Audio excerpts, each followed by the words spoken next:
કમોસમી વરસાદના કારણે સાણંદ એપીએમસીમાં પણ ભારે પવન ફૂંકાયો, ભારે નુકસાન પહોંચ્યું છે। વેપારીઓએ ખરીદેલી જણસીની સાથે ખેડૂતોના ડાંગર, ઘઉં, તુવેર, એરંડા જેવા પાકો પલળી જતા તેમાં ભેજનું પ્રમાણ વધ્યું છે, જેને લઈને જણસની ગુણવત્તા બગડતા ભાવમાં અંદાજિત 30 થી 35% ઘટાડો નોંધાયો છે।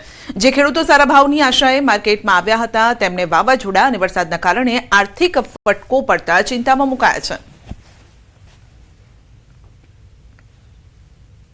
રાજ્યમાં ગઈકાલે ભારે પવન પણ ફૂંકાયો અને સાથે વરસાદ પણ આવ્યો, જેના કારણે અનેક ખેડૂતો જે છે તે ચિંતિત છે।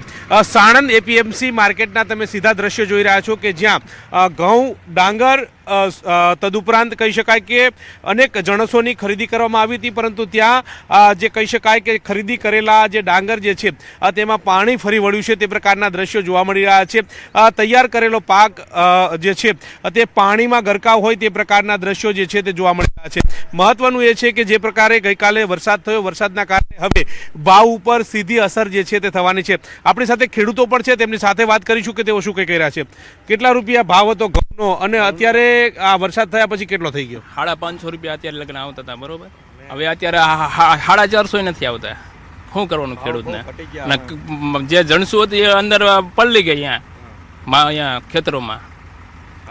કેટલા ગામમાં કેટલા લોકોનું નુકસાન હશે આમ સાણંદ તાલુકામાં જોઈએ તો? સાણંદ તાલુકામાં આમ ગણીએ તો લગભગ ટોટલ આમ હશે 400-500 ગામોનું બધું નુકસાન કેટલું થયું ખેડૂતો વિશે? કાકા, જે ખર્ચ કર્યો તો એ પ્રમાણેનું વળતર મળશે ખરું? ના, નહીં મળે, નહીં મળે, 25% કાંઈ નહીં। એનું કારણ કે બધું ઊભો મોલ હતો બધો પલળીને નીચે બેસી ગયો, બરાબર। તો હવે ખેડૂતને લેવાનું જ શું જોઈએ એમાં? રાજા માર્કેટમાં આવી હતી, માર્કેટમાં 400-450 રૂપિયા ભાવ આ બિલ લ્યો જો। અત્યારે તો બધા ખરીદ કરવા માટે આવે છે, પણ આ વરસાદના હિસાબે બહુ નુકસાન થયું છે, બરાબર। એટલા માટે અમારે જોઈએ પ્રમાણે ભાવ પોસાતો નથી।